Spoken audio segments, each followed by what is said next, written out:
சரி, இன்றைக்கு கர்த்தர் நம்ம மேலே ஒரு விசேஷித்த ஒரு அபிஷேகத்தை போட போகிறார். ஆமேன் என்று சொல்லாமா? ஆமாம், நானும் பார்த்துட்டேன். கர்த்தர் சூஸ் பண்ணி தான் இழுத்துட்டே வராரு. ஆமாம், சூஸ் பண்ணி தான் கொஞ்சம் இழுத்துட்டே வராரு. யார் யார் மேலே எந்தெந்த போர்வியை போடணும், எந்தெந்த வல்லமையை போடணும் அப்படின்னு தெரிஞ்சு தான் இழுத்துட்டு வரார். கர்த்தர் நல்லவர். வாசிப்போம். இன்றைய நாளிலே தேவன் நம்மளோடு கூட பேசுகிற வேத வசனம் அப்போஸ்தலரின் புஸ்தகம் 13ஆம் அதிகாரம் 22வது வேத வசனம். அப்போஸ்தலர் 13:22. பின்பு அவர் அவனை தள்ளி தாவீதை அவர்களுக்கு ராஜாவாக ஏற்படுத்தி, ஈசாயின் குமாரனாகிய தாவீது என் இருதயத்துக்கு ஏற்றவனாக கண்டேன், எனக்கு சித்தமானவைகள் எல்லாம் அவன் செய்வான் என்று அவனை குறித்து சாட்சி கொடுத்தார். ஆமென் என்று சொல்லலாமா? எனக்கு சித்தமானது எல்லாம் அவன் செய்வான், எனக்கு சித்தமானது எல்லாம் செய்வான், அவன் என் இருதயத்துக்கு ஏற்றவன் என்று யாரை குறித்து சாட்சி கொடுக்கிறாரு? தாவீதை குறித்து சாட்சி கொடுக்கிறார். இன்றைய நாளிலே தேவன் நம்மளோடு கூட பேசுகிற வார்த்தையினுடைய தலைப்பு, உங்கள் மீது தேவன் வைத்துள்ள தேவ திட்டம். ஆமேன் என்று சொல்லாமா? உங்கள் மீது தேவன் வைத்துள்ள தேவ திட்டம். எல்லாரும் அப்படியே கண்களை மூடி ஆமேன் எஸ்லா நன்றி. அப்போ எல்லாரும் கண்களை மூடி பிரசன்ஸ்குள்ள அப்படியே ஒப்பு கொடுங்க. நீங்களும் ஆவியானவர் கனெக்ட் ஆகணும். ஏன்னா இந்த ரெலமோடு நம்ம நின்னோம்னா இந்த வார்த்தையை நம்மளால் அச்சீவ் பண்ண முடியாது, அக்செப்ட் பண்ண முடியாது, நம்மளால் அதை ரிசீவ் பண்ண முடியாது. ஆண்டவரே, இன்னும் ஆவியானவரோடு கூட இணைஞ்சு ஹல்லேலூயா என்பலனே என் கோட்டையே ஆராதனை உமக்கே, என்பலனே என் கோட்டையே ஆராதனை உமக்கே, மறைவிடமே என் உறைவிடமே ஆராதனை உமக்கே, மறைவிடமே என் உறைவிடமே ஆராதனை உமக்கே, ஆராதனை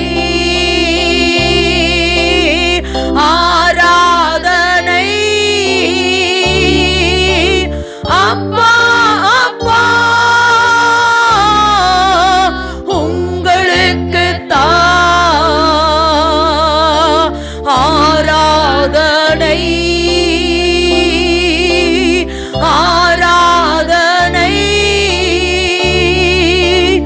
அப்பா அப்பா உங்களுக்கு பரிசுத்தமாக்கு யெகோவா மேகாதீஸ் ஆராதனை உமக்கே, பரிசுத்தமாக்கு யெகோவா மேகாதீஸ் ஆராதனை உமக்கே, உருவாக்கும் தெய்வம் யெகோவா ஓசேனு ஆராதனை உமக்கே, உருவாக்கும் தெய்வம் யெகோவா ஓசேனு ஆராதனை உமக்கே, ஆராதனை ஆராதனை அப்பா அப்பா உங்களுக்கு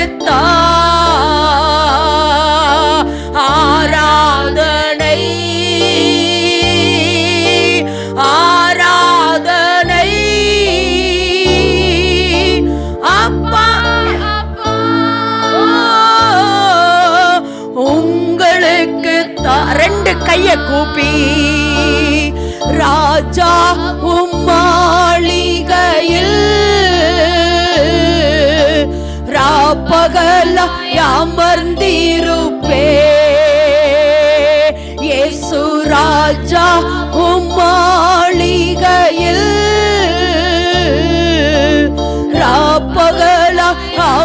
மறந்திருப்பே, துதித்து மகிழ்ந்திருப்பே, எல்லா துயர மறந்திருப்பே, உம்மை துதித்து மகிழ்ந்திருப்பே, எல்லா துயர மறந்திருப்பே. ஆராதனை ஆராதனை ஆராதனை அப்பா அப்பா உங்களுக்கு ஆராதனை ஆராதனை அப்பா அப்பா உங்களுக்கு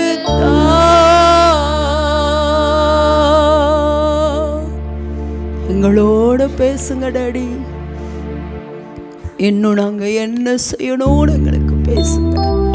இதோ நாங்கள் ஆண்டவருக்கு அடிமை. உங்கள் வார்த்தையின்படியே எங்களுக்காக கடவுது. இயேசுவின் நாமத்தில் ஆவியானவர் எங்கள் நடுவில் நிலை கொண்டிருங்க. பவுலின் பிரசங்கத்தை கேட்டு லீதியால் உள்ளதை தெரிந்தீங்களே, அதுபோல் நீங்கள் பேசுகிற பொழுது எங்கள் எல்லாருடைய இருதயத்தை தரங்க. எனக்கும் எங்களுக்கும் பிரயோஜனமாக இருக்க பேசுங்க. இயேசுவின் நாமத்தில் ஆமீன் ஆமீன் ஆமீன்.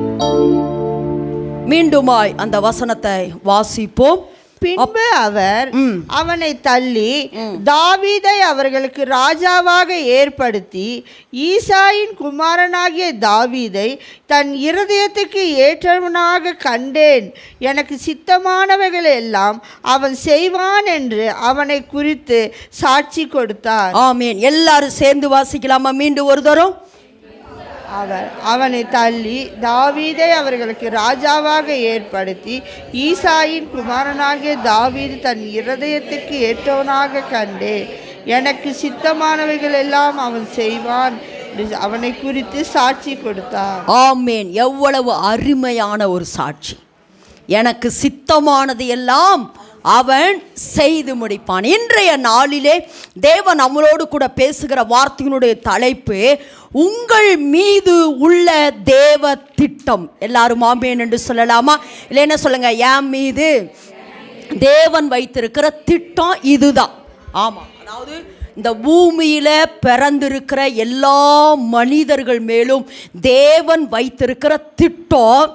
அதில் கர்த்தர் எல்லாரையும் எடுக்கிறாரா அப்படின்னு பார்த்தா தேவனுடைய இருதயத்துக்கு ஏற்றவர்களேன்னு சொல்லலாம். அல்லது நான் எப்போவுமே சொல்லுவேன், தேவன் ஒரு மனுஷன் அப்படியே ஃபுல்லாக பர்ஃபெக்டாக இருக்கிற அந்த மனுஷனை தேவன் தெரிந்தெடுக்கிறது இல்லை.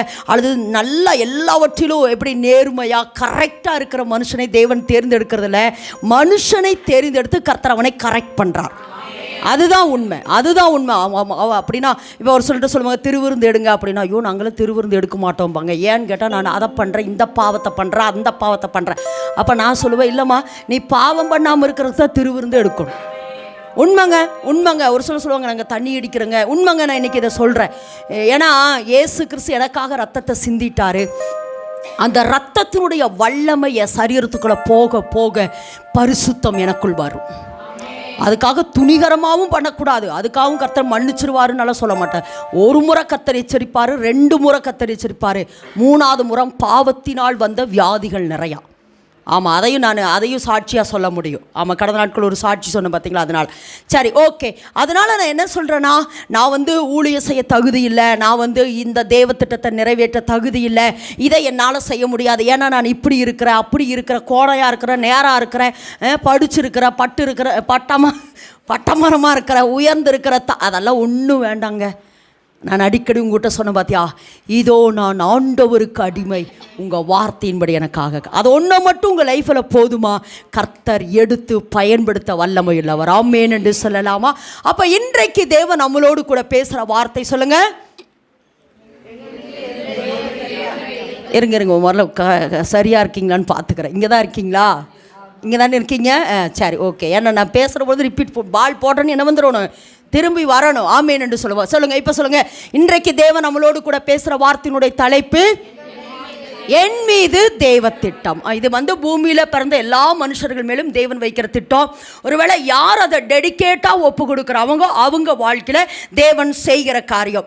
இந்த இடத்துல வாசிக்கிற பொழுது கர்த்தர் யாரை குறித்து சாட்சி கொடுக்குறாரு? ஆமாம், தாவீதை குறித்து 2 காரியம் நல்லா இருக்கு பாருங்க. இவன் என் இருதயத்துக்கு ஏற்றவன். ஒன்று சொல்கிறாரு, எனக்கு சித்தமானது எல்லாம் அவன் செய்வான். 2 காரியம் சொல்கிறார். திரும்ப சொல்லுங்க. ஆமாம், அவன் என் இருதயத்துக்கு ஏற்றவன். 2வது நான் கேட்குறேன், சவுலை புறக்கணித்து தேவன் யாரை தெரிந்தெடுக்கிறாரு? தாவீதை தேவன் தெரிந்தெடுக்கிறார். நான் கேட்குறேன், சவுலை எதுக்கு புறக்கணித்தார்? சொல்லுங்க பார்க்கலாம். சவுலை எதற்காக தேவன் புறக்கணித்தார்? என்ன செய்யல? நல்லா சொல்லுங்க. என்ன செய்யல? கீழ்ப்படியில. தாவீது பாவம் செஞ்சார். என்ன பாவம் செஞ்சார்? சொல்லுங்க. அப்படி நான் சப்புன்னு சொல்லக்கூடாது, அப்படி பச்சைபால் அப்படியெல்லாம் சொல்லக்கூடாது. அடுத்தவருடைய மனைவியை,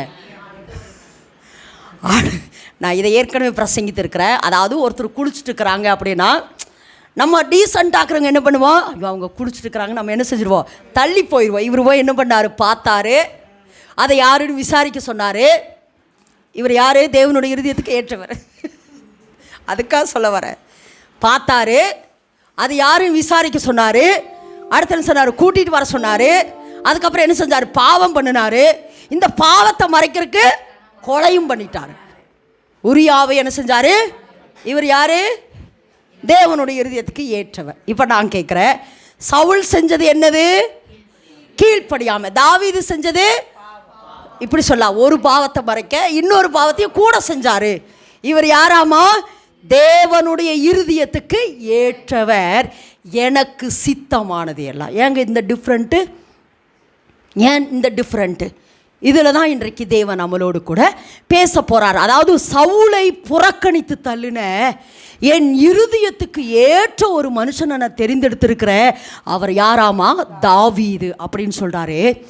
அப்போது சவுல் கீழ்ப்படியில். இதுதாங்க சவுலுக்கு சவுல் மேலே இவ்வளவு கோபம், தாவீதுக்கு இவ்வளோ. அதாவது பார்த்தா அழைச்சிட்டு வர சொன்னால் பாவம் பண்ணுனா அந்த பாவத்தை மறைக்க கொலையும் பண்ணார். அவரை பார்த்து சொல்கிறாரு, இவன் என் இருதயத்துக்கு ஏற்றவன். ஏன்னா தாவீதை குறித்து தேவன் சொல்கிறாரு, எனக்கு சித்தமானதை எல்லாம். ஆமென் என்று சொல்ல எப்படியாமா? எனக்கு வேகமா, எனக்கு சித்தமானது எல்லாம் அவன் செய்து முடிப்பான். அப்படி என்னங்க தாவீது செஞ்சுட்டாரே? அப்படி என்ன தாவீது செஞ்சிட்டார்? இன்றைக்கு அதைத்தான் இன்றைக்கு தேவன் நம்மளோடு கூட பேசுகிறார். அவர் செய்ததைத்தான் பூமியில் இருக்கிற எல்லாரும் செய்யணும்னு சொல்லி கர்த்தர் அவருடைய போர்வையை நம்ம மேலே போட்டிருக்கிறார். ஆமேன் என்று சொல்லலாமா? ஆமேன் என்று சொல்லலாமா? அப்போ இதை குறித்து தான் இன்றைக்கு தேவன் நம்மளோடு கூட பேசுகிறார். ஓகே, தாவீதை குறித்து சொல்றார், அவன் எனக்கு சித்தமானது எல்லாம் செய்வா. தேவனுடைய பரிபூர்ணமான சித்த பூமியில் என்ன அப்படின்னா, வேதத்திலிருந்து ஒரு வசனத்தை வாசிப்போம். மத்தேயு எழுதின சுவிசேஷம் 12ஆம் அதிகாரம் 28வது வேத வசனம். நான் தேவனுடைய ஆவியினாலே பிசாசுகளை துரத்துகிறபடியால் தேவனுடைய ராஜ்யம் உங்களிடத்தில் வந்திருக்கிறதே. மறுபடியும் அந்த வசனத்தை வாசிங்க. நான் தேவனுடைய ஆவியினாலே பிசாசுகளை துரத்துகிறபடியால் தேவனுடைய ராஜ்யம் உங்களிடத்தில் வந்திருக்கிறதே. இதை நான் ஆதியிலேருந்தே சொல்றேன். தேவன் முதலாவது வானத்தையும் பூமியும் என்ன செஞ்சாரு? சிருஷ்டித்தார். வானம் அவரது சிங்காசன, பூமி அவரது பாதப்படியாக இருந்தது. ஆனால் இந்த பாதப்படியான இந்த பூமியை பிசாசு என்ன செஞ்சிட்டா? எடுத்துட்டான்னு சொல்ல முடியாது, பிடுங்கிட்டான். யார் கையிலிருந்து? ஏமா லேட்டா வருது? சொல்லுங்க, யார் கையிலிருந்து பிடுங்கிட்டாரு? ஆதாம் ஏவான் கையிலிருந்து பிசாசு என்ன செஞ்சா? பிடுங்கி அவனுடைய ராஜ்யமாய் அவன் அதை மாற்றி கொண்டான். திரும்பவும் சொல்ற, வானத்தையும் பூமியும் தேவன் சிருஷ்டித்தார். வானம் அவரது சிங்காசனம், பூமி அவரது பாதப்படியாக இருந்தது. அந்த பூமியான அந்த பாதப்படியை தேவன் யார் கையில் கொடுத்திருந்தாரு? ஆதாம் ஏவாள் கையில் கொடுத்திருந்தாரு. ஆதாம் ஏவான் கையில் இருந்து என்ன செஞ்சா? பிசாசு என்ன செஞ்சிட்டா? பிடுங்கி இந்த பூமி அவனுடைய ராஜ்யமாக மாற்றிவிட்டார். அதனால மனிதன் அவனுக்கு கீழே அடிமையாயிட்டா. மனுஷன் யாருக்கு அடிமையாயிட்டான்? பிசாசுக்கு, சாத்தானுக்கு என்ன பண்ணிட்டான்? அடிமையாயிட்டா. அதனால சாத்தான் ஏற்கனவே போன முறையே நான் சொன்னேன், 3 காரியத்து நிமித்தம் அவன் நம்ம என்ன செய்கிறானா? அவன் நம்மளை நசுக்கிறான். என்ன காரியம்? முதல்ல நாம் தேவ சாயலாக இருக்கிறதுனால, 2வது அவனோட ஸ்தானத்தை நம்ம பிடிக்க போகிறோம் என்பதற்காக வரப்போகிற அந்த கடைசி யுத்த காலத்தில் நம்மை கொண்டு தேவன் என்ன செய்கிறாரு? அவனை அடிக்க போகிறாருங்கிறதுக்காக இப்போவே நம்மளை போட்டு என்ன பண்ணிகிட்டே இருக்கிறா? நசுக்கி கசக்கிட்டே இருக்கிறா. கசக்கி கொண்டே இருக்கிறா. அப்போ இப்படி அவனுடைய பிரபஞ்சத்துக்கு கீழே நம்ம இருக்கிறனால நம்மளை ஒவ்வொரு நாளும் அவன் என்ன பண்ணிகிட்டே இருக்கிறானாமா? நம்மளை கசக்கி பிழிஞ்சு கொண்டே இருக்கிறா. ஆனால் அவருடைய சாயலாய் உண்டாக்கப்பட்ட நம்மை, சொல்லுங்க, அவருடைய சாயலாய் உண்டாக்கப்பட்ட நம்ம, கொஞ்சம் சவுண்டு வைங்க. ஆமாம், அவருடைய சாயலாய் உண்டாக்கப்பட்ட நம்ம என்ன பண்ணுறானா? ஆண்டவர் என்ன செய்கிறார்னா, பிசாசின் கையிலிருந்து விடுதலையாக்கும்படியாக தான் இயேசு இந்த பூமிக்கு வந்தார். எல்லாரும் ஆமென் என்று சொல்லுவோம். எதற்காக இயேசு இந்த பூமிக்கு வந்தார்? அவனுடைய கையிலிருந்து, சொல்லுங்க, நம்மை விடுதலையாக்கி நம்மளை ரட்சிக்கும்படியாக இயேசு இந்த பூமிக்கு வந்தார். என்னை போல அவரும் என்ன செஞ்சாரா? அடிமையின் ரூபம் எடுத்து மனுஷ சாயலாகி என்னை போல மாறி என்ன செஞ்சாரா? இந்த பூமியிலே அவர் என்னை போல பிசாசின் கீழே அடிமையாக இருந்து என்னுடைய ஸ்தானத்தில் அவர் இருந்து என்னை அவருடைய சொந்த ரத்தத்தை சிந்தி மீட்டெடுத்துட்டு கடைசியில் சொல்றாரு, வானத்திலும் பூமியிலும் சகல அதிகாரமும் எனக்கு கொடுக்கப்பட்டுருச்சு. ஓகேவாமா? சரி, வானத்திலும் பூமியிலும் சகல அதிகாரமும் எனக்கு கொடுக்கப்பட்டுச்சுன்னு சொல்லி இந்த பூமிக்கு வந்தார். இந்த பூமிக்கு வந்துட்டு அவருடைய ஒரே ஒரு விருப்பம் என்னன்னா, இந்த பூமியும் அவருடைய ராஜ்யமாய் மாறணும். எல்லாரும் ஆமென் என்று சொல்லுவோம். யாருடைய ராஜ்யம்? தேவனுடைய ராஜ்யம். எல்லாரும் ஆமென் என்று சொல்லுவோம். எல்லாரும் சொல்லுங்க, ஆமா, இது எந்த ராஜ்யமாய் மாறணும்? தேவனுடைய ராஜ்யம். அதனால தான் அவருடைய முதல் பிரசங்கமே மனம் திரும்புங்கள், பரலோக ராஜ்யம் சமீபம். ஏன்னா அப்போ வரல, இனி சமீபமாயிட்டு இருக்குது, பரலோக ராஜ்யம் சமீபமாய் இருக்குது என்று இயேசு கிறிஸ்துடைய முதல் பிரசங்கமும் அதுதான். கடைசி பிரசங்க வாசிங்க பார்க்கலாம். கடைசி பிரசங்க அப்போஸ்தலரா 1, நான் அதை எடுக்கல, வாசிங்க டக்குன்னு. அப்போஸ்தலர் 1ஆம் அதிகாரம் எடுத்தவர்கள். ஆமா, 4 அன்றியும் எத்தனாவது வசனமா? 4வது வசனம். அன்றியும் அவர் அவர்களுடனே கூடி வந்திருக்கும் போது, இல்லம்மா, ராஜ்யங்களை குறித்து பேசிட்டே இருந்தார்ல. வாசிங்க 3 வாசிங்க. அவர் பாடுபட்ட பின்பு 40 நாளளவும் அப்போஸ்தலருக்கு தரிசனமாகி தேவனுடைய எதை குறித்து தான் பேசினாரு? நல்லா சொல்லுங்க, எதை குறித்து தான் பேசினாரு? தேவ ராஜ்யம். இந்த பூமி தேவராஜ்யமாய் மாறணும் இந்த பூமி. ஏன்னா அவர் வானமும் பூமி யாருடையது? கர்த்தருடையது. நம்ம கையில் கொடுத்தாரு, நம்ம அவங்க கையில் கொடுத்துட்டோம். அதை மீட்டு நம்ம கையில் என்ன செஞ்சாரு? கொடுத்துட்டு சொல்றாரு, இனி இந்த பூமியில யாருடைய ராஜ்யம் வரணும்? தேவ ராஜ்யம். சொல்லுங்க, யாருடைய ராஜ்யம் வரணும்? தேவ ராஜ்யம். வாசிங்க, தேவனுடைய ராஜ்யத்தை குறித்தவைகளை அவர்களுடனே பேசி அநேகம் தெளிவான திருஷ்டாந்தங்களினாலே அவர்களுக்கு தம்மை உயிரோடு இருக்கிறவராக காண்பித்தார். அதாவது அவர் என்ன சொல்றாரு? தேவ ராஜ்யம். எதை குறித்து பிரசங்கம் பண்ணாரு? தேவராஜ்யம். யோவான் ஸ்நானகன் எதை குறித்து பிரசங்கம் பண்ணாரு? அவருடைய முதல் பிரசங்கமே மனம் திரும்புங்கள், பரலோக ராஜ்யம் சமீபமா இருக்குது. பரலோக ராஜ்யம். அப்ப யாரு? யோவான் ஸ்நானகர் ராஜ்யத்தை குறித்து பேசுறாரு, இயேசு கிறிஸ்து ராஜ்யத்தை குறித்து பேசுறாரு. அடுத்து பிலிப்பு அப்போஸ்தலர் 8:12 வாசிங்க. 8:12 வேகமா. தேவனுடைய ராஜ்யத்துக்கும் இயேசு கிறிஸ்துவினுடைய நாமத்துக்கும் ஏற்றவர்களை குறித்து பிலிப்பு பிரசங்கித்தது. போதும். பிலிப்பு எதை குறித்து பிரசங்கம் பண்ணாரு? தேவராஜ்யம். சொல்லுங்க, பிலிப்பு எதை குறித்து பிரசங்கம் பண்ணாரு? தேவராஜ்யங்களை குறித்து பிரசங்கம் பண்ணாரு. அடுத்து பவுல், பேதுரு, எல்லாருமே பண்றாங்க. பவுல் குறித்தது மட்டும் வாசிங்க பார்க்கலாம். கொலேசியர் 1:13, அன்பின் குமாரனுடைய கொலேசியர் 1:13, அவர் நம்மை இருளின் அதிகாரத்திலிருந்து அன்பின் குமாரனுடைய ராஜ்யம் அதிகாரத்தில் நின்று நம்மை விடுதலையாக்கி தமது அன்பின் குமாரனுடைய ராஜ்யத்திற்கு உட்படுத்தினவருமாயிருக்கிற பிதாவை ஸ்தோத்திரிக்கிறார். அன்பின் குமாரனுடைய ராஜ்யம் என்னன்னா தேவனுடைய ராஜ்யம். அப்போ பவுல் இதைத்தான் பிரசங்கம் பண்ணார். பவுல் 26:18 இது எல்லாருமே இந்த பூமியில ஊழியம் செய்த எல்லாருமே எதை குறித்து தான் பேசுறாங்க? ராஜ்யம், தேவனுடைய ராஜ்யம் வருவதாக. ஏசப்பா பரமண்டல ஜெபத்தை கற்றுக் கொடுத்தாரு. சொல்லுங்க, பரமண்டலங்களுக்கு உம்முடைய நாம பரிசுத்தப்படுவதாக, உம்முடைய ராஜ்யம் வருவதாக. அவர் பேசிட்டே இருந்தார். சொல்லுங்க, பேசிட்டே இருந்தார், ராஜ்யம் வருவதாக. அப்போ எல்லாருமே எதை குறித்து தான் பேசுகிறாங்க? தேவனுடைய ராஜ்யம். அப்போது இந்த இடத்துல மத்தேயு 12:28 தான் மைய வசனம்.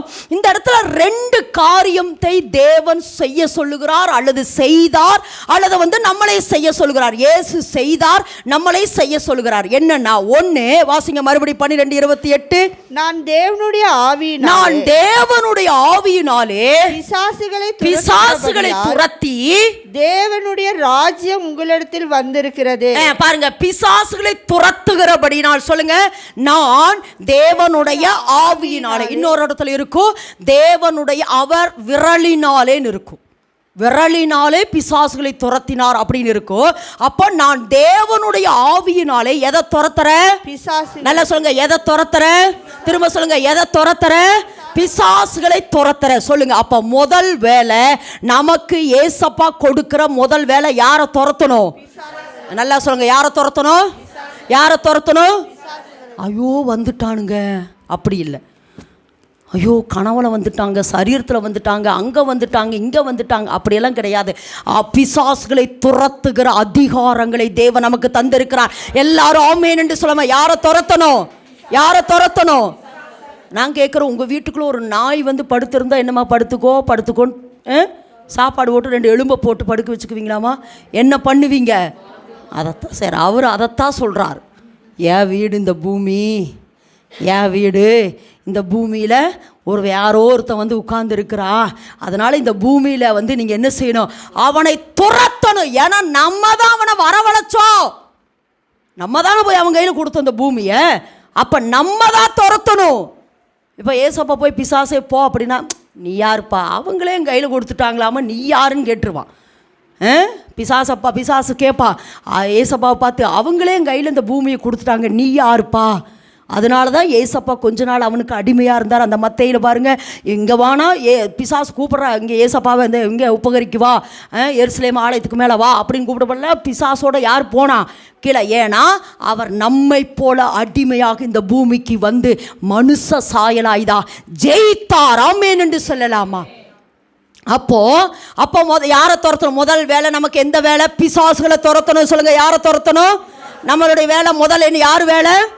பிசாசுகளை துரத்தணும். 2வது, தேவ ராஜ்யத்தை இந்த பூமியில கொண்டு வரணும். இதைத்தான் நமக்கு தேவன் கொடுத்திருக்கிற வேலை. இந்த பூமியிலே பிறந்த எல்லா மனிதர்களுக்கும் தேவன் கொடுக்கிற பெரிய வேலை அல்லது தேவ திட்டம் என்னன்னா, ஒன்று சொல்லுங்க, பிசாசுகளை நான் துரத்தணும். 2வது, தேவ ராஜ்யத்தை. பிசாசுகளை துரத்துவதற்காகத்தான் ஏசப்பா என்ன அதிகாரப்படுத்தி இருக்கிறார். ஆமென் என்று சொல்லலாமா? அப்போ இந்த 2 வேலை திரும்ப சொல்லுங்க. அந்த 2 வேலை என்ன வேலை? ஒன்று துரத்தணும், கட்டணும். இதுதான் தேவன் நமக்கு கொடுத்திருக்கிற வேலை. அதாவது தாவீதை தேவனுடைய இருதயத்துக்கு ஏற்றவனாக, எனக்கு சித்தமானதையெல்லாம் அவன் செய்து முடிப்பான் என்று தேவன் தாவீதை குறித்து சாட்சி கொடுத்தது என்னன்னா, இந்த 2 வேலையை தாவீது செய்து முடித்தார். இந்த 2 வேலையை தான் தாவீது செய்து முடித்தார்.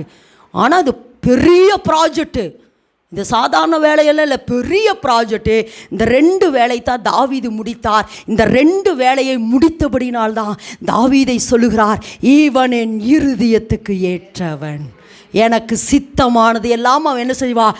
செய்து முடிப்பான் என்று சொல்லி. அப்படி என்ன, எப்படி தொடங்கி எப்படி தாவீது முடித்தாரு, இன்னைக்கு நம்ம கையில் தேவன் எப்படி எதிர்பார்க்கிறார் என்பதை குறித்து வேகமாக நம்ம என்ன செய்ய போகிறோம்னா தியானிக்க போகிறோம். வாசிப்போம். முதல்ல வேலை என்ன? நமக்கு கொடுக்கப்பட்ட வேலை என்ன?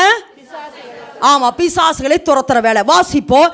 யாத்திராகமத்தின் புஸ்தகம் 17ஆம் அதிகாரம் 16வது வேதவசனம். யாத்திராகமம் 17:16. அமலேக்கியன் கை கர்த்தருடைய சிங்காசனத்துக்கு விரோதமாய் இருந்தபடியால் தலைமுறை தோறும் அவனுக்கு விரோதமாய் கர்த்தரின் யுத்தம் நடக்கும் என்றான்.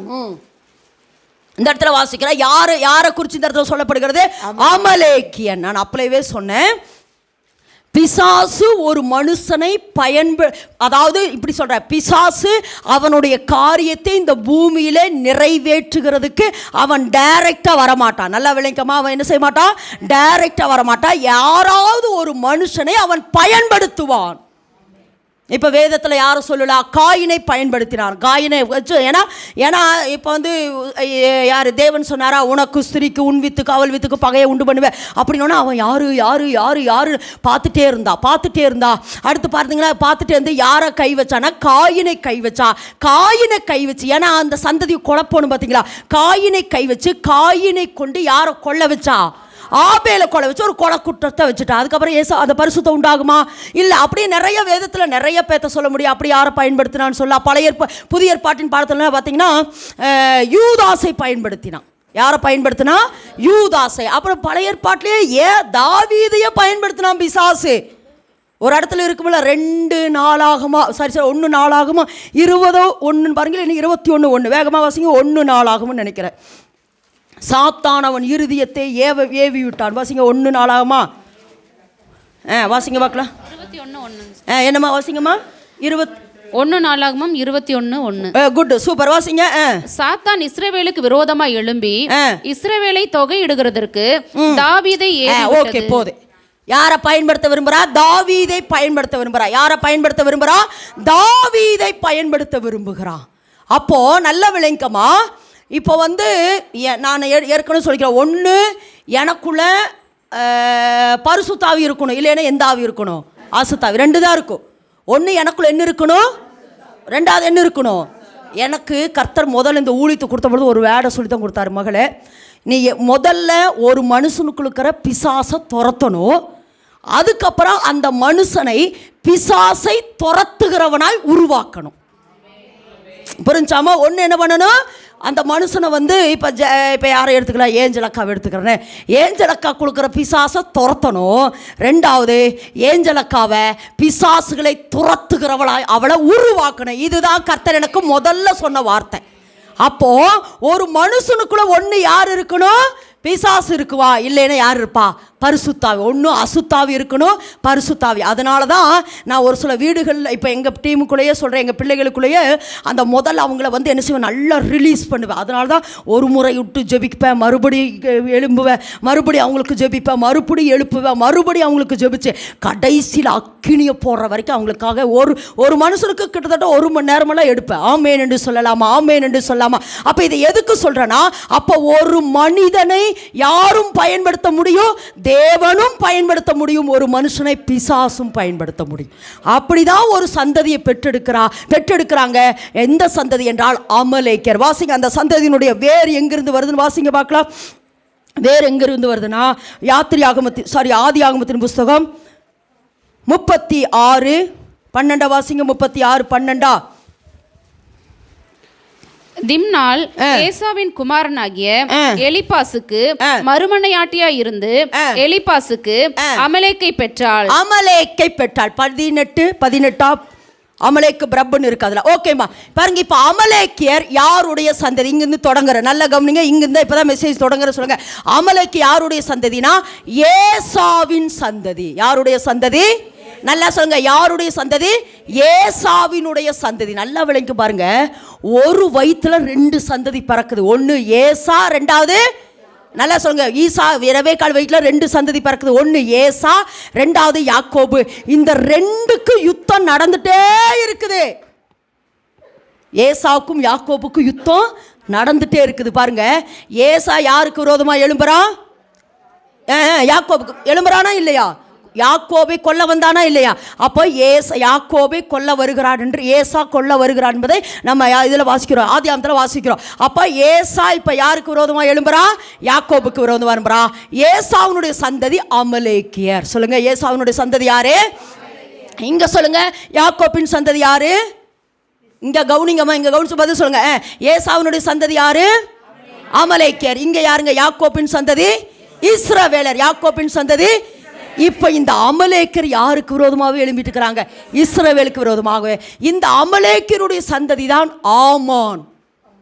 அப்போ இங்கே பாருங்க, யாக்கோபு, இஸ்ரவேலோட சந்ததி, அப்படியே அந்த வரியில் வர்றது யாருன்னா யூதா.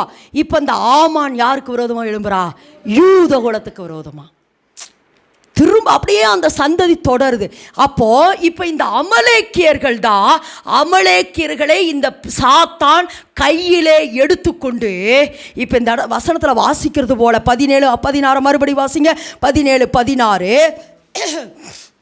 வேகமா. யாத்திரையாகமம் 17. அமலேக்கினுடைய கை கர்த்தருடைய சிங்காசனத்துக்கு. யாருடைய சிங்காசனம்? நல்லா சொல்லுங்க, யாருடைய சிங்காசனம்? திரும்ப சொல்லுங்க, யாருடைய சிங்காசனம்? கர்த்தருடைய சிங்காசனத்துக்கு விரோதமாய். வாசிங்க இந்த சாத்தான் சொன்ன வார்த்தையை. யாத்திரையாகமத்தின் புஸ்தகம் 14ஆம் அதிகாரம் 13 வாசிங்க பார்க்கலாம். இது சாத்தான் சொல்ற வார்த்தை.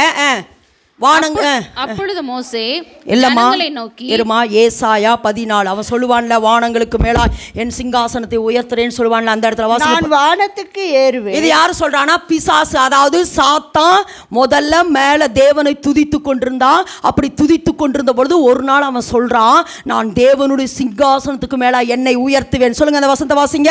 நான் வானத்துக்கு ஏறுவேன், தேவனுடைய நட்சத்திரங்களுக்கு மேலாக என் சிங்காசனத்தை உயர்த்துவேன், வடபுறங்களில் உள்ள ஆராதனை கூட்டத்தின் பர்வதத்திலே வீற்றிருப்பேன். இந்த ஸ்தானம் தேவனுடைய ஸ்தானம். தேவனுடைய ஸ்தானத்துக்கு மேலாக என்னை உயர்த்துவேன்னு யார் நினைக்கிறா? சாத்தான். இங்க இப்படி சொல்றா. இந்த இடத்துல வாசிக்கிறோம், இந்த அமலேக்கியருடைய கை யாருக்கு விரோதமாக இருக்குதாமா? கர்த்தருடைய சிங்காசனத்துக்கு விரோதமா. இப்ப சாத்தா யாரை பயன்படுத்த ஆரம்பிச்சுட்டான்? அமலேக்கியர். அப்போ தேவன் சொல்றாரு, இந்த அமலேக்கினுடைய கை யாருக்கு விரோதமாக இருக்குதுன்னா என்னுடைய சிங்காசனத்துக்கு விரோதமாக இருக்குது. அதனால வாசிங்க யாத்திரம் 17-14 வாசிமா. 17-14 பின்பு கர்த்தர் மோசேயை நோக்கி இதை நினைவு கூறும் பொருட்டு ஒரு புஸ்தகத்தில் எழுதி யோசுவாவின் செவி கேட்கும்படி வாசி. அமலேக்கை வானத்தின் கீழ் இராதபடி நான் நாசம் பண்ணுவேன். திரும்ப சொல்லுங்க, இந்த அமலேக்கியன் யாருக்கு விரோதமாய்? தேவனுடைய சிங்காசனத்துக்கு விரோதமாய் எழும்பினவன். சாத்தான் எப்படி தேவனுடைய சிங்காசனத்துக்கு விரோதமாய் என்னை நான் உயர்த்துவேன் என்று தேவனுடைய சிங்காசனத்துக்கு மேலே தன்னை உயர்த்தணும்னு நினைச்சானோ, அப்ப அவனால செய்ய முடியல. அதனால தேவன் அவனை மேலே இருந்து கீழே தள்ளிட்டாரு. இப்ப கீழே தள்ளின உடனே இவன் யாரை வச்சு பயன்படுத்த விரும்புகிறான் என்றால், அமலேக்கியரை வைத்து தேவனுடைய சிங்காசனத்துக்கு மேலாக என்னை உயர்த்துவேன் என்று இவன் நினைக்கிறான். அதனால இவனை நீ என்ன செய்யக்கூடாது? விடக்கூடாது. அமலேக்கியரை முற்றிலும் நீ நாசம் பண்ணணும். அதுதான் சாத்தான் கூட்டங்கிற. நானு யாருடைய கூட்டம்? நல்லா விளங்க. எனக்கு ஒரு வெளிப்பாடு இப்போ வருது. தேவன் என்ன நினைக்கிறாரு? நான் அப்படியே இறங்கி வந்து உங்களோடு கூட உலாவுவே நினைக்கிறான். இவன் என்ன நினைக்கிறானா? இந்த அமலேக்கியரை பயன்படுத்தியது போல அல்லது நம்மளை பயன்படுத்துறது போல அப்படியே நான் மேல ஏறி தேவனுடைய சிங்காசனத்துக்கு மேலாக என்னை உயர்த்துவேன் என்று யாரை பயன்படுத்த நினைக்கிறா? அமலேக்கியரை. திரும்ப சொல்ற, தேவன் கீழே வந்து நம்மளோட உலாவணும்னு நினைக்கிறாரு. இவன் என்ன நினைக்கிறான்? நம்மளை பயன்படுத்தி அவன் மேலே போகணும்னு நினைக்கிறான். விடலாமா? திரும்ப சொல்ற, தேவன் நம்மளோட வந்து உலாவுன்னு நினைக்கிறாரு. இவன் நம்மளை வச்சு மேலே அவருடைய சிங்காசனத்துக்கு மேலே அவனை உயர்த்தணும்னு நினைக்கிறான். இல்லை, இதுக்குத்தான் தேவன் என்ன சொல்றான்னா, நம்மை பயன்படுத்தியே அவனை அழிக்க நினைக்கிறார். எல்லாரும் ஆமேன் என்று சொல்லுவோம். அப்போ இந்த அமலேக்கினுடைய கை சிங்காசனத்துக்கு விரோதமாகவே இருக்குது. அதனால நீ அமலேக்கினை முற்றிலும் நீ என்ன செய்யணுமாமா? நாசம் பண்ணணும். இன்னொரு வசனத்தை வாசிங்க பார்க்கலாம். என்னாகமம் 24:20. மேலும் அவன் அமலேக்கை பார்த்து தன் வாக்கியத்தை எடுத்துரைத்து அமலேக்கு முந்தி எழும்பினவன் ஆனாலும் அவன் முடிவிலே முற்றிலும் நாசமாவா. அதாவது இஸ்ரவேல் ஜனங்க மேலே நல்ல விளக்கமா. எனக்கு ஒரு நாள் இந்த கர்த்தர் எனக்கு இந்த வெளிப்பாட்டை தந்தார். எப்படின்னா, எனக்கு ஒரு நாள் இதை சொன்னார். எப்படின்னா, யாருக்கோ சொன்னார். Correct, thank you. முந்தி எழும்புகிறவன் அதாவது நல்ல விளங்கம்மா, உன் மேலே ஒரு தேவ திட்டம் இருந்ததுன்னா அந்த திட்டத்துக்கு ஒருவன் எதிர்த்து நின்றால் அவன் முந்தி எழும்புகிறவன். வேண்டாம், அந்த தண்டனை அவங்க மேலே வரக்கூடாதுன்னு ஜெபிச்சுக்கோங்க.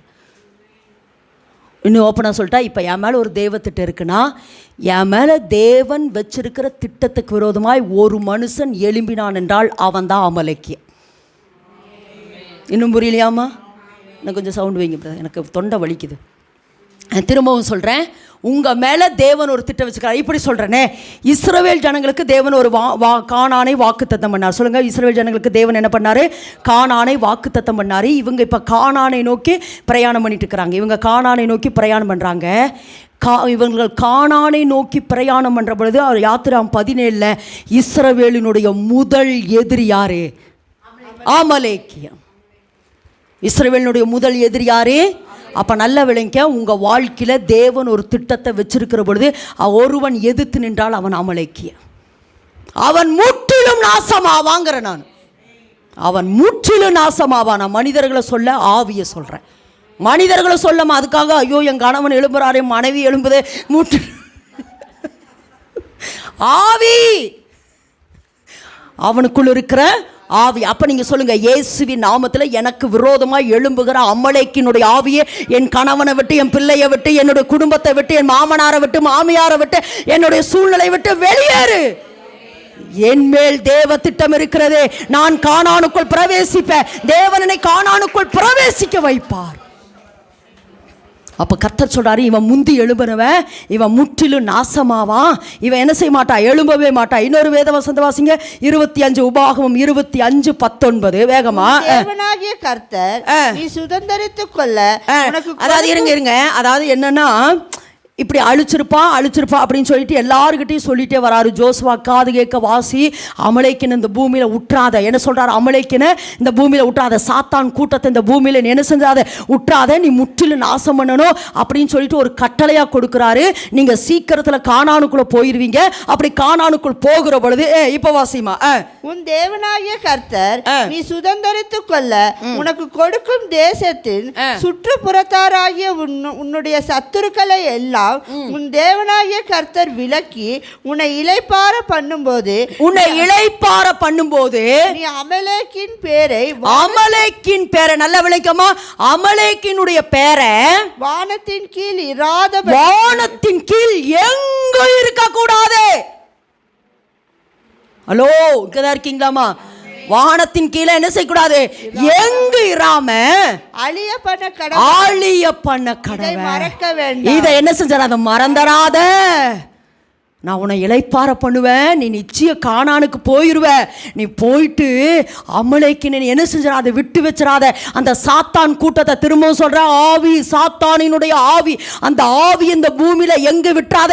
ஏன்னா இந்த பூமியில நான் ராஜ்யத்தை கட்டணும், இந்த பூமியில நான் இறங்கி வரணும், இந்த பூமி என்னுடையது. அதனால நீ எங்க போனாலும் யாரை விட்டுறாத, அமலேக்கினை முற்றிலும் அழித்துரு அப்படின்னு சொல்லி யார்கிட்ட சொல்றாரு? யாருன்னா மோசே என்ன செய்றாரா? ஜோசுவாவுகிட்ட இதை சொல்றாரு. அப்படி பார்க்கிற பொழுது ஒவ்வொருத்தரா எழும்புறாங்க. ஏன் ஜோசுவாவே எழும்பி இந்த யாத்திராம் 17 வெட்டினாரு. அதாவது வெட்டினாரு, ஆனா சுத்தமா அழிக்கல. எல்லாருமே வெட்டினாங்க. இப்போ ஜோசுவா எழும்பி வெட்டுவாரா? அதுக்கப்புறம் பார்த்தீங்கன்னா நியாயாதிபதிகளை நீங்கள் வாசித்தீங்கன்னா நியாயாதிபதிகளை நிறைய பேர் எழும்புறாங்க. ஏன்னா நீங்கள் வேதத்தில் நியாயாதிபதிகள் 6ஆம் அதிகாரத்தை வாசிங்கன்னா இஸ்ரவேல் ஜனங்கள் விதை விதைத்திருக்கிற பொழுது அமலேக்கியர்கள் அதை கெடுத்து போட்டார்கள்னு இருக்கும். அவர்கள் விதை விதைத்திருக்கிற பொழுது இவங்க என்ன செஞ்சாங்க? கெடுத்து போட்டாங்க. அப்போ என்ன செய்கிறாரு? உடனே கிதியோன் எழும்பி இந்த அமலேக்கியரை அழிக்கிறா. இப்படி நிறைய பேர் எழும்புறாங்க. ஜோசுவா எழும்புறாரு. நல்லா விளங்கமா, ஜோசுவா எழும்புனாரு, நியாயாதிபதிகள் எழும்புனாங்க. யாருமே என்ன செய்யல, அழிக்க முடியல. இப்போ இந்த ப்ராஜெக்ட் தான் யாருகிட்ட வருது? சவுலுகிட்ட வருது. முதல்ல சவுல்கிட்ட வருது. முதல்ல யார்கிட்ட வருது? வாசிங்க பார்க்கலாம். 1 சாமுவேல் 15ஆம் அதிகாரம் 3வது வேத வசனம். இப்போதும் நீ போய் அமலேக்கை மடங்கடித்து அவனுக்கு உண்டான எல்லாவற்றையும் சங்கரித்து அவன் மேல் இரக்கம் வைக்காமல். நல்லா விளங்க. ஏன்னா ஒருவேளை ஏசாவை அழிச்சிருந்து சரி பரவாயில்ல விட்டுருந்தான் பார்த்தா ஏசாவினுடைய சந்ததி அமலேக்கர், சரி அமலேக்கரில் கொஞ்சம் வச்சிடலான்னு பார்த்தா அடுத்த யார் எழும்புறா? ஆமான் எழும்புறா. இப்படி சந்ததியாக வருது. அதனால நீ என்ன செய்யணும், அவங்களுடைய குழந்தைகளை கூட நீ என்ன செஞ்சிடாத, விட்டுறாத. ஏன்னா அந்த ரத்தம் இருக்கு பார்த்தியா, அது விரோதத்தினுடைய ரத்தம். ஒருவேளை சரி சின்ன குழந்தை தானன்னு சொல்லி விட்டுறாத. நாளைக்கு அவன் பெருசாகி அவனுக்குள்ளே என்ன வந்துட்டே இருக்கும், அந்த விரோதத்தினுடைய ரத்தம் இஸ்ரவேல் ஜனங்களுக்கு விரோதமாக எழும்பிட்டே இருப்பா. அதனால நீ என்ன செஞ்சிடாத, நீ என்ன எப்படி ஏரோது எழும்புறா பார்த்தீங்களா, குழந்தைகளை கூட விட்டுறாதேங்கிற மாதிரி. அந்த மாதிரி நீ என்ன செய்யணும், அமலேக்கன இப்போ வாசிமா அவன் மேல் இரக்கம் வைக்காம புருஷரையும் ஸ்திரீகளையும் பிள்ளைகளையும் குழந்தைகளையும் மாடுகளையும் ஆடுகளையும் ஒட்டகங்களையும் கழுதைகளையும் கொன்று போட கடவா. அவங்கதுல ஒன்னையும் விட்டுறாத. பெரிய ப்ராஜெக்ட் யார்கிட்ட கொடுக்குறாரு? நல்லா சொல்லுங்க, யார்கிட்ட கொடுக்குறாரு? சவுல்கிட்ட கொடுக்குறாரு. பெரிய ப்ராஜெக்ட். என்னன்னா சாமுவேல் அனுப்பி சொல்றாரு, சவுல் ராஜாவாயிட்டான், அதனால சவுல்கிட்ட இந்த ப்ராஜெக்டை கொடு, ஒன்னையும் வைக்கக்கூடாது, எல்லாத்தையும் அழிச்சிரும் அப்படின்னு பெரிய ஒரு ப்ராஜெக்டை கொடுத்தாரு.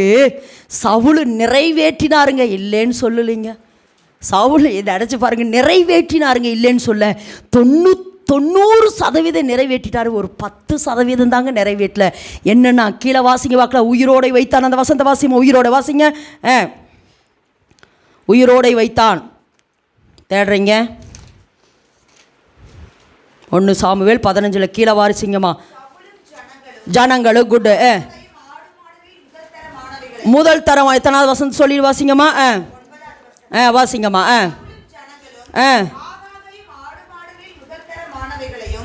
இரண்டாதரமானவைகளையும் ஆட்டுக்குட்டிகளையும் நலமான எல்லாவற்றையும் அழித்து போட மனதில்லாமல் தப்ப வைத்து அற்பமானவைகளும் உதவாதவைகளுமான சகல வஸ்துக்களையும் முற்றிலும் அழித்து போட்டா. பாருங்க, பாதி அழிச்சுட்டா. சவுல் என்ன பண்ணிட்டாரு? பாதி அழிச்சிட்டா. இப்போ எப்படி சொல்லானா, ஆண்டவர் சொல்வார், அதிகாலையில் எழும்பி ஜெபிமகளே அப்படிங்கிற பொழுது நம்ம என்ன பண்ணுவோம்னா 29 நாள் எந்திரிச்சிருப்போம், ஒரே நாள் தான் எந்திரிச்சிருக்க மாட்டோம். கர்த்தர் என்ன, என் மகளே இந்த ஒரு நாள் எந்திரிக்கலையே பாரு, ஆண்டவர் 29 நாள் நான் எந்திரிச்சிடல, அதை சொல்ல மாட்டீங்களா? இந்த ஒரு நாள் தான் ஆண்டவர், அதை கூட கர்த்தர் விரும்பல. 100க்கு 100 ஆணை இருக்கணும். கர்த்தர் உங்க கையில கொடுக்கிற வேலையில, கர்த்தர் உங்க கையில கொடுத்திருக்கிறதான ப்ராஜெக்டை, கர்த்தர் உங்க கையில கொடுத்திருக்கிறதான வேலைகளை, ஊழியங்களை, பொறுப்புகளில 100க்கு 100 வாங்கணுமா? ஆமேன் என்று சொல்லுவா. சவுல் 99 கூட நிறைவேற்றிட்டார்னு வைங்க, 1% தாங்க நிறைவேற்றல. கொஞ்சம் என்ன செஞ்சா, ஆட்டு மாட்டை கொஞ்சம் எடுத்து வச்சுட்டா. அப்போ சாமுவேல் வந்து கேட்குறா, ஏப்பா இப்படி பண்ண? இல்லை இது கர்த்தருக்கு தானே கொடுக்கறக்கு வச்சிருக்கிற அப்படிங்கிற பொழுது சாமுவேல் ஒரு வார்த்தை சொல்லுவார், பலியை பார்க்கிறோம் கீழ்ப்படிதலே உத்தமா. உன் பலியெல்லாம் தேவனுக்கு தேவையில்லை, அவர் உனக்கு என்ன சொல்லுகிறாரோ அதற்கு அப்படியே. உட்காருனா உட்காரு, எந்திரினா எந்திரி, படுனா படுத்துருனா படுத்துரு, பேசாமல் இருனா பேசாமல் இரு. இதை கர்த்தர் எதிர்பார்க்கிறார். இந்த ப்ராஜெக்ட் இப்போ யார் கையில் இருக்குது? சவுல் கையிலம்மா. ஒன்றும் நம்ம கையிலுக்கு வரலம்மா, சவுல் கையில் இருக்குது. இந்த ப்ராஜெக்ட் யார் கையில் இருக்குது? சவுல் கையில் இருக்குது. இப்போ சவுல் இந்த ப்ராஜெக்டை என்ன செய்யல, முழுக்க நிறைவேற்றல. இது நிமித்தமாதான், நல்லா சொல்லுங்க, இது நிமித்தமாகத்தான் சவுலை தேவன் புறக்கணித்து தள்ளினார். இது நிமித்தமாதாமா. அதுல ஒரு சொல்லுவார் பாருங்க, எனக்கு ரொம்ப இதாக இருந்துச்சு. 1 சாமுவேல் 28:18 நினைக்கிற, வாசிங்க. 28:18. கர்த்தருடைய சொல்லை கேளாமல். நல்ல விளைங்க, சவுலுக்கு தாவீது சாமுவேல் சொல்றாரு, நீ கர்த்தருடைய சொல்லை கர்த்தருடைய சொல் கேளாமலோ அமலேக்கியன் மேல் அவருக்கு இருந்த. நல்ல விளைங்கம்மா, பாருங்க எவ்வளவு கோபம் பாருங்க, வெறி பாருங்க. ஆண்டவருக்கு ஒரு சில சொல்றாருன்னா, அமலேக்கின் மேல் அவருக்கு இருந்த கோபத்தின் உக்கிரத்தை தீர்க்காமலும் கர்த்தர் இன்றைய தினம் உனக்கு இந்த பிரகாரமாக செய்தார். அவ்வளவுதான், உன்னை தள்ளிட்டார், அவ்வளவுதான். எப்படி சொல்றாரு பாருங்க மனுஷனாட்டவே. எனக்கு அமலேக்கின் மேல அவ்வளவு கோபம் இருந்துச்சு. நீயாவது இந்த கோபத்தை நிறைவேற்றக்கு முற்றிலும் அழிச்சு போடுவேன்னு நினச்ச, நீ என்ன செய்யல? ஆமாம், அமலேக்கியனுக்கு மேலே தேவனுக்கு இருந்த உக்கிர கோபத்தை நீ தீர்க்காதபடியினாலே நீ ராஜாங்கத்திலிருந்து தள்ளப்பட்டுட்ட. தள்ளப்பட்டது மட்டும் இல்லைங்க, அவன் எப்படி செத்தாரு? சவுலு பட்டயத்தை குத்தி சூசைட் பண்ணிட்டார். அவனுடைய நிலைய சொல்கிறேன். அவனுடைய சாத்தான் பயன்படுத்துகிற யூதாசு நாண்டு கொண்டு தான் செத்தா. வேண்டாம். ஏன்னா இதை நான் உங்களுக்கு இப்பத்தினுடைய ஆலோசனையாக சொல்கிறேன். ஒரு ஆலோசனை. ஒரு சில நேரங்கள்மா கர்த்தர் உங்ககிட்ட, இப்போ நான் இப்போ சொல்கிறேன்னா, உங்கள் எல்லைக்குள்ளே ஒரு பிசாசு போராட்டம் வருது, இப்போ சர்ப்பமே வருதுன்னு வச்சுக்கோங்களேன். கர்த்தர் சொல்லுவார், மகளே இதை அடிச்சிரும் பாரு. நம்ம என்ன தெரியுமா பண்ணுவோம்? 2 அடி அடிப்போம், விட்டுருவோம். உண்மைமா? இதை நான் சொல்கிறேன், எல்லாருடைய லைஃப்பில் சொல்கிறேன். 2 அடி அடிப்போம், நல்லா அப்படியே அக்னியை போட்டு நல்லா என்ன செஞ்சுருவோம், அப்படியே அடிச்சுட்டு என்ன செஞ்சுருவோம், விட்டுருவோம். 2வது 3வது நாள் இப்படி வந்து நிற்கும். ஆனால் நான் என்ன சொல்கிறேன்னா, ஒரு சில நேரங்கள் கர்த்தர் உங்ககிட்ட ஒரு பொறுப்பை கொடுத்து, மகளே இந்த வீட்டுக்குள்ளே உன்னோட இந்த போராட்டம் வருது, இந்த பிசாசு வரா, உன் கணவனுக்குள்ளே வரா, அல்லது உன் பிள்ளைக்குள்ளே வரா, அல்லது உன் மனைவிக்குள்ளே வரா, இதை அடினா ஒரு அந்த ஜபத்தை திரும்ப கிட்டத்தட்ட 7 நாளாவது நீங்கள் செய்யணுமா? ஆமாம்மா, 7 நாள் நீங்கள் செய்யணும். ஒரு சில போராட்டங்களை 7 முறை நீங்கள் வெட்டிகிட்டே இருக்கணும். நான் எப்போவுமே சொல்கிறது என்னென்னா, வெட்டுறது மட்டும் இல்லை, சர்ப்பத்தை எப்போவுமே சர்ப்பத்தை எதில் தான் சுட்டரிக்கணும்? அக்கினியில் தான் சுட்டரிக்கணும். அதனால தான் பாருங்கள், பாம்புக்கு ஒரு வல்லமை இருக்குது. அதை அடித்து போட்டோம்னா அது காற்றை, பாம்பு எப்படி உயிரடையும்னா காற்றை உட்கொள்ளும். யோபில் இருக்குது, காற்றை உட்கொண்டு மறுபடியும் உயிரடைஞ்சிருமாம். அதனால தான் பாம்பு உலகத்திலேயே பாம்பு அடித்தா, நேச்சுரலாகவே பாம்பு அடித்து என்ன பண்ணிடுவாங்க? எரிப்பாங்க. அப்போ நம்ம என்ன பண்ணணும்னா, நீங்கள் வந்து நான் இதான் சொல்கிறேன், சர்ப்பமாட்டு இல்லை இந்த அமலேக்கின் எப்படி வெளிப்படுவான்னு சொல்கிறேன். அமலேக்கின்னு ஒன்று சர்ப்ப வழியாக வருவா, சர்ப்பத்தினுடைய ரூபத்தில் வருவா, இல்லைன்னா குரங்கு ரூபத்தில் வருவா. நல்ல விளக்கமாக குரங்கு ரூபத்தில் வருவா. நீங்கள் ஜபித்து கொண்டு இருக்கிற பொழுது நீங்கள் ஒரு சில நேரம் இப்படி தெரியும், உங்களுக்கு அப்படி தெரியும். இதெல்லாம் என்னென்னா ஆவிகள். இந்த ஆவிகளை வந்து நீங்கள் என்ன செய்யணும்? இயேசுவின் நாமத்தில் அந்த ஆவிகளை அழிக்கிற பொழுது நீங்கள் சர்வாயுத வர்க்கத்தை போட்டுக்கணும். பிசாசின் தந்திரங்களோடு எதிர்த்து நிற்க திராணி உள்ளவர்களாக நீங்கள் சர்வாயுத வர்க்கத்தை போட்டுக்கணும். போட்டுட்டு அதுக்கப்புறம் நீங்கள் அடுத்து என்ன பண்ணணும்னா அக்னினாலே சுட்டெரிக்கணும். ஓகேவாமா? அப்போ இந்த இடத்துல வாசிக்கிறோம், என்னுடைய கோபம் அவன் மேலே இருந்தது, யார் நிறைவேற்றல? சவுல் என்ன செய்யல? முற்றிலும் நிறைவேற்றல. அதனால தான் தேவன் என்ன செஞ்சார்? சவுலை புறக்கணித்து தள்ளினார். அப்போ போய் நீங்கள் நினச்சி பாருங்க, அப்போ அவர் எவ்வளவு வேகத்தில் இருந்திருக்கிறாரு. அவன் என் வார்த்தையை, அந்த இடத்துல சொல்லுவார் பாருங்க, 15-13 பாருங்க, அவன் என் வார்த்தையை, அதாவது எனக்கு ரொம்ப டச்சிங்காக இருந்துச்சு அந்த வார்த்தையை நான் வாசிக்கிற பொழுது. வாசிங்க 15-13 நினைக்கிறேன், வாசிங்க. 1 சாமுவேல் 15ஆம் அதிகாரம் 13. சாமுவேல் 11 வாசிமா. நான் சவுலை ராஜாவாக்கினதே எனக்கு மனஸ்தாபமா இருக்கிறது. அவன் என்னை விட்டு திரும்பி என் வார்த்தையை நிறைவேற்றாமல் போனாள். எவ்வளவு பயங்கரமான வார்த்தை பாருங்க. என் வார்த்தை அவன் நிறைவேற்றல, நான் நினைச்ச மாதிரி அவன் செய்யல. தேவனுடைய வேதனை. நான் நினைச்ச மாதிரி அவன் செய்யல, அவன் முற்றிலும் அழிச்சிருவான்னு நினைச்சேன், ஆனா அவன் அழிக்கல. என் வார்த்தையை அவன் நிறைவேற்றாமல் போனான். அதனால நான் என்ன செஞ்சேன்? ராஜாங்கத்திலிருந்து தள்ளினேங்கிற பொழுது சாமுவேல் ராமுழுவது அழுகுறா. சாமுவேல் அழுகிறாரு, மனநொந்து அழுகிறாரு. நீங்கள் கடைசியில் அந்த அதிகாரத்தில் கடைசியில் இன்னும் சாமுவேல் துக்கப்பட்டுட்டே இருக்கிறா. அப்போ கர்த்தர் 16 பாருங்க, இன்னும் அந்த சாமுவேலுக்குள்ள அந்த துக்கம் 16:1 கர்த்தர் சொல்றாரு, நான் புறக்கணித்து தள்ளின சவுலுக்காக நீ எந்த மட்டும் துக்கிப்ப? சாமுவேல்னால வெளியவே வர முடியல. கர்த்தர் தேற்றார் சாமுவேலை, நான் புறக்கணித்து தள்ளின சவுலுக்காக நீ எந்த மட்டும் துக்கிப்ப? நீ எழுந்து போ, ஈசாயின் குமாரத்தில் ஒருவனை நீ அபிஷேகம் பண்ணு என்று கர்த்தர் யார் வீட்டுக்கு அனுப்புகிறாரு? தாவீதினுடைய வீட்டுக்கு அனுப்புகிறார். ஆமென் என்று சொல்லாமல் இப்போ சொல்லுங்க, கர்த்தர் இந்த ப்ராஜெக்டை முதல்ல ஜோசுவா கையில் இருந்தது, அடுத்து நியாயாதிபதிகளுடைய கைகளில் வந்துச்சு, அடுத்து 3வது சவுல் கையில் வந்துச்சு. இதை யாருமே நிறைவேற்றல. இப்போ கடைசியாக இப்போ யாரு கையில் வருது? நான் வாசிங்க பார்க்கலாம். 1 சாமுவேல் 30ஆம் அதிகாரம் 1வது வேத வசனத்தை வாசிங்க. 30:1. தாவீதும் மனுஷரும் 3ஆம் நாளிலே சிக்லாக்கு வந்து சேருகிறதுக்குள்ளே அமலேக்கியர் தென்புறத்து சீமையில் மேலும் சிக்லாவின் மேலும் விழுந்து சிக்லாவை கொள்ளையடித்து அதை அக்கினியால் சுட்டெரித்தான். இந்த இடத்துல வாசிக்கிறோம். அதாவது என்னன்னா, இப்ப கடைசியில் இந்த ப்ராஜெக்ட் யார் கையில வருதுன்னா, இப்பதான் தாவீது கையில வருது. ஜோசுவா கையில் இருந்தது, நியாயாதிபதிகள் இருந்தது, சவுல் கையில் இருந்தது. இப்போ யார் கையில் வந்துருச்சு? தாவீது கையில் வந்துருச்சு. இப்போ தாவீது கையில் இந்த ப்ராஜெக்ட் வந்தன இவன் முற்றிலும் அழிக்கிறார். எல்லாரும் கரங்களை தட்டலாமா? முற்றிலும் முற்றிலும் முற்றிலும் முற்றிலும். என்னன்னா இந்த அமலேக்கியர் வந்து தாவீதினுடைய குடும்பத்தில் இருக்கிறவங்க எல்லாம் சிறப்பிடிச்சிட்டு போயிட்டாங்க. இவர்களை தொடர்ந்து போய் எப்படியாமா? இவர்களை தொடர்ந்து போய் 17 வாசிங்க 17. அவர்களை தாவீது அன்று சாயங்காலம் தொடங்கி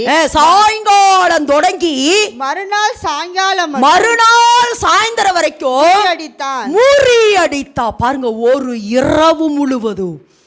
நான் உங்களை பார்த்து கேட்குறேன், இன்னையிலிருந்து நாளைக்கு வரைக்கும் இங்கே நின்று உங்கள் யுத்தம் பண்ணலாமான்னு ஓகேவாமா? வீட்டில் பர்மிஷன் கேட்கணும். நம்ம யாராமா? தேவனுடைய இருதயத்துக்கு ஏற்றவர்கள். இந்த இடத்துல வாசிக்கிறோம், தாவீது முறியடிக்கிறா 18 வாசிமா. முறியடிக்கிறா. வேகமா. அமலேக்கியர் பிடித்து கொண்டு போன எல்லாவற்றையும். நல்ல விளைக்குமா? அமலேக்கியர் பிடித்து கொண்டு போன எல்லா அப்படின்னு என்ன அர்த்தம்? எல்லா அமலேக்கியரையும் இவன் முறியடித்து அமலேக்கியர் பிடித்து கொண்டு போன எல்லாவற்றையும் தன்னுடைய 2 மனைவிகளையும் தாவீது விடுவித்தான். அப்படின்னு என்ன அர்த்தம்னா, முற்றிலும் நாசம் பண்ணினவன் இந்த தாவீது. இப்ப புரிஞ்சாமா? தாவீது ஏன் தேவனுடைய இருதயத்துக்கு ஏற்றவன் என்றால், அமலேக்கியனை முற்றிலும் நாசம் பண்ணினவன் இந்த தாவீது. சொல்லுங்க எல்லாரும் கரங்களை தட்டு. எல்லா கரங்களை தட்டு. அமலேக்கியனை முற்றிலும் நாசம் பண்ணினவன். அப்போ கூட பாருங்க, அங்கங்க கொஞ்சம் இருக்குதுன்னு சொல்லி அடுத்து வாசிங்க இன்னொரு வசனத்தை 1:4 4:43 தப்பி மீதியா நல்ல விளைக்குமா? அதாவது வேறு கூட இருந்துடக்கூடாது.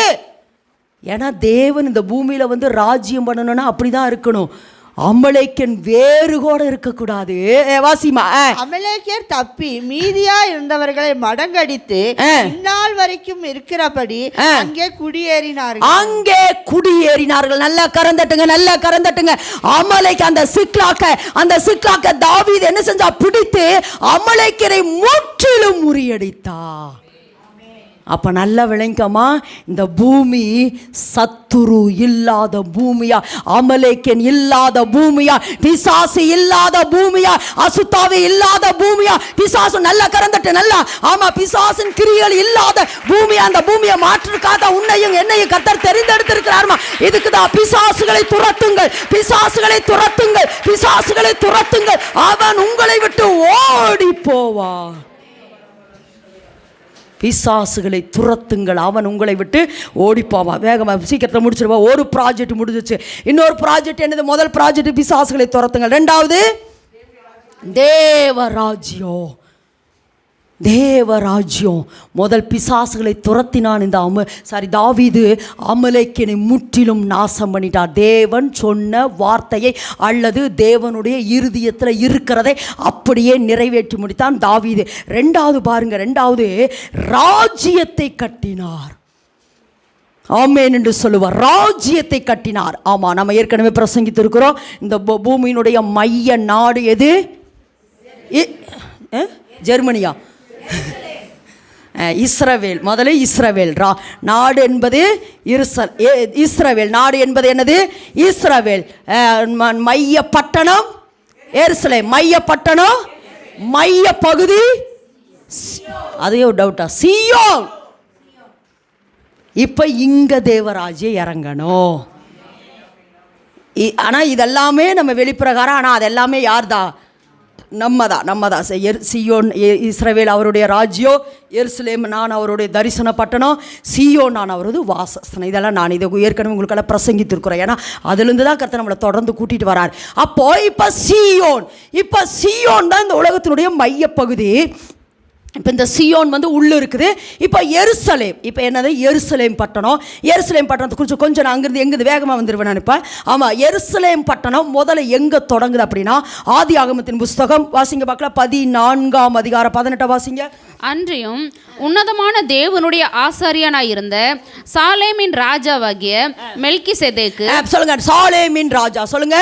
இந்த எருசலேமுக்கு முதல் வேர்டு என்னன்னா சாலேம். சாலேம் என்றால் என்ன அர்த்தம்? சமாதானம். எஸ், சமாதானம். எருசலேம் என்றால் என்ன அர்த்தம்? சாலேம் என்றால் என்ன அர்த்தம்னா சமாதானம். எரு என்றால் பட்டணம், எரு என்றால் பட்டணம், சாலேம் என்றால் சமாதானத்தினுடைய பட்டணம். இந்த எருசலேமினுடைய பெயர் என்னது? சமாதானத்தினுடைய பட்டணம். இப்போ இங்கே தான் தொடங்குது. இப்போ இந்த சாலோமில் யார் ஆசாரியனாக இருந்தா, அல்லது இந்த சாலோம் யாருடைய கையில் இருந்ததுன்னா மெல்கிசேதேக் கையில். யாருடைய கை? அதாவது இதனுடைய அர்த்தம் வந்து யாருன்னா இந்த மெல்கிசேதேக் யார் அப்படின்னு பார்த்தா சேத்துன்னு சொல்கிறாங்க. ஒரு விதத்தில் மறைவான ஒரு சத்தியம் என்னன்னா இவர் சேத்து தான் மெல்கிசேதேக் அப்படின்னு சொல்லப்படுகிறது. அவர் தான், அவரோட சேத்தினுடைய கையில் தான். ஏன்னா சேத்தினுடைய வம்சத்தில் தான் இயேசு வரார். நீங்கள் சேத்தினுடைய வம்சத்தில் தான் இயேசு வரார். இப்போ நம்ம அங்கெல்லாம் போக வேண்டாம், இப்போ அங்கெல்லாம் போனால் ரொம்ப நேரம் ஆயிடும். அப்போ இந்த இடத்துல வாசிக்கிறோம். அப்போ சாலேம் முதல்ல யாருடைய கையில் இருந்துச்சு? மெல்கிசேதேக்கினுடைய கையில் இருந்தது. இப்போ அப்படியே யாருடைய கைக்கு வந்துருச்சுன்னா இப்போ ரெண்டாவது யார் கைக்கு வருது? அந்த எருசலேம் பட்டணம் அல்லது சாலோம் பட்டணம் முதல்ல மெல்கிசேதேக்கினுடைய கையில் இருந்தது. அடுத்து யாருடைய கைக்கு வந்துச்சுன்னா வாசிங்க, ஜோசுவா 10ஆம் அதிகாரம் 1. வேகமா ஆயி பிடித்து சங்காரம் பண்ணி எரிகோவுக்கு அதன் ராஜாவுக்கு செய்தபடி ஆயிக்கு அதன் ராஜாவுக்கு செய்ததை கிபியோனின் குடிகள் இஸ்ரவேலரோட சமாதானம் பண்ணி அவர்களுக்குள் வாசமா இருக்கிறதையும் எருசலேமின் ராஜாவாகிய அதோனிசேதேக் ரெண்டு. இப்ப யாருடைய கையில வந்துருச்சு? முதல் யாருடைய கையில இருந்துச்சு? இப்ப எந்த சேதேக்கு வந்துட்டார்? இப்போ அதோனிசேதேக் வந்துட்டார். எருசலேம் முதல்ல மெல்கிசேதேக் கையில் இருந்துச்சு. இப்போ ரெண்டாவது யாருடைய கையில் வந்துச்சுன்னா அதோனிசேதேக் என்கிற எருசலேம் அதோனிசேதேக்கினுடைய கையில் வந்துருச்சு. பாருங்க 1:3 வாசிங்க. 3. ஆகையால் எருசலேமின் ராஜாவாகிய அதோனிசேதேக் எப்ரோனின் ராஜாவாகிய போது 12 வாசிங்க. 12. கர்த்தர் எமோரியரை இஸ்ரவேல் புத்திரருக்கு முன்பாக. இருங்க இது எதுக்கு சொல்றேன்னா நல்லா விளங்க. இந்த இடத்துல இது எதுக்குன்னு மட்டும் சொல்லிடுறேன். அந்த இடத்துல நீங்கள் வீட்டில் போய் வாசுங்க. எதுக்கு சொல்றேன்னா இந்த இடத்துல கர்த்தர் யாரை கொண்டு யுத்தம் பண்றாருன்னா ஜோசுவாவை கொண்டு எருசலேமை மீட்டெடுக்கிறதுக்கு யுத்தம் பண்றாரு. ஆனா இந்த இடத்துல தான் ஜோசுவா சொல்றாருல, கிபியோன் மேலு சூரியனே நீ கிபியோன் மேலும் சந்திரனே நீ அயலோன் மேலே நீ தரித்து நில்லுனா இந்த எருசலேமை மீட்டெடுக்கிறதுக்கு வானத்திலிருந்து யுத்தம் நடந்தது. நல்ல கரந்தட்டு, நல்ல கரந்தட்டு, நல்ல கரந்தட்டு, நல்லா கருது. இந்த எருசலேமை மீட்டெடுக்கணும்னு தேவனுடைய பெரிய திட்டம். இந்த திட்டத்தை நிறைவேற்றுகிறதுக்கு வானத்திலிருந்து யுத்தம் நடந்தது. அப்போ ஜோசுவா சொல்றார், சூரியனே நீ அயலோன் மேலும் சந்திரனே நீ கிபியோன் மேலும் என்ன செய்யுங்க? தரித்து நில்லுங்கள் என்ற பொழுது தரித்து நின்னுச்சு.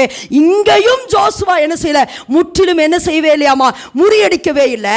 அடுத்து ஜோசுவாக்கு அதோனிசேதேக்கினுடைய கையிலிருந்து அடுத்து யாருடைய கையிலுக்கு இந்த எருசலேம் வந்துச்சுன்னா வாசிங்க பார்க்கலாம். 15:8.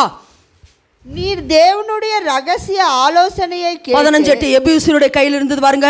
ஆமா, ஜோசுவா 15:8 15:63.